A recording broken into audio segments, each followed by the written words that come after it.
To the class before, up till now, every year, on the when they are 17. Who's they? All pupils in Israel, all students. All students in Israel. Most of them, they go to Poland. Uh-huh. It's called the Living March. They are marching from Auschwitz to Birkenau. Uh-huh. And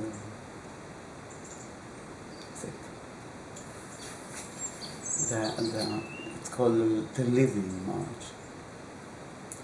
So I think Roy went there. Yes, I think Roy was there. So at what age do they send these students from? 17, when they are 17. When they're 17, they send them to Poland. Yes. And this is part of the whole class. And this is part of the curriculum. Yes, the teachers go with them. And of course not everybody goes, but most of them do. And usually before they go, they study about it and they hear testimonies of people who were there. Mm-hmm. So every year there are less and less people that can give testimonies. But those days when Roy went, those people even went with them. Mm-hmm. And they gave them testimony on the spot. These people who were the survivors of the Holocaust, yes. they were there with the group of students with Roy. Yes. Usually they go to Poland. And they see the Warsaw Ghetto, which is also destroyed. And they go to Krakow too.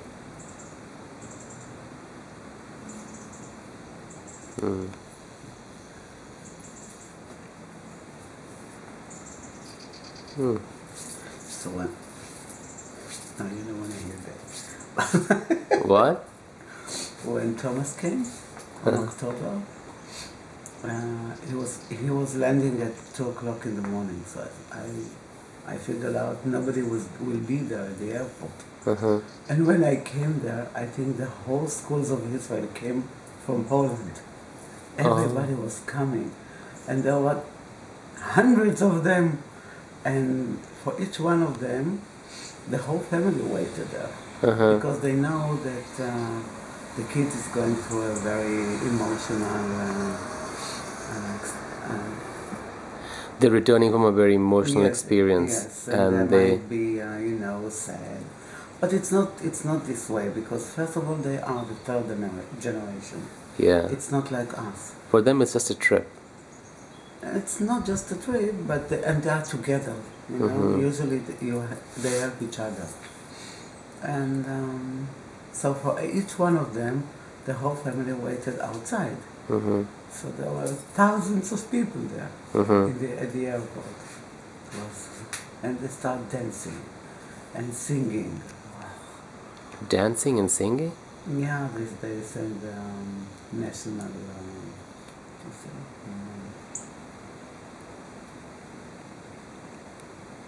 How do you call it?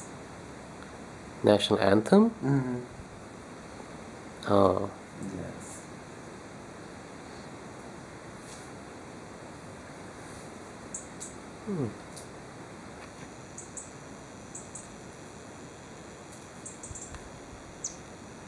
Being a second generation was hard. Each one of us had his own Holocaust.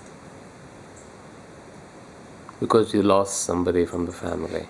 No, because we were growing up with people who went through all this hell. Yeah. And they were not normal. I mean, you can't be normal after a thing like that. Each one in a different way, but...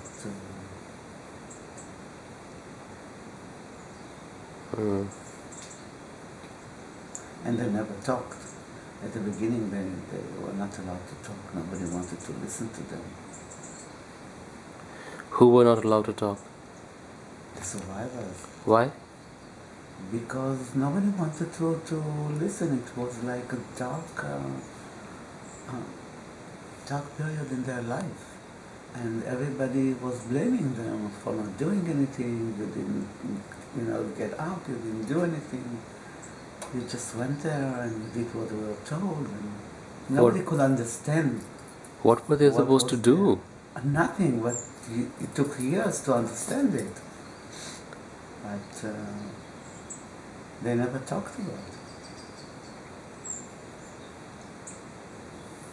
Because here in Israel, the Jews that were here were, strong and hard workers, and they fought the Arabs. They couldn't understand why the Jews in Europe didn't do the same. And they couldn't. But the Jews in Israel never had the opportunity to fight the German forces. Of course not. So they didn't know what they were facing. Nobody knew. Nobody could understand it. Even now, I don't think anyone can understand it. Even if you see one camp, you don't see it all. You see only one. Yeah. And there were so many of them. Each one of them was different, and they had so many tricks to make people believe that they are going, to a better place, to work,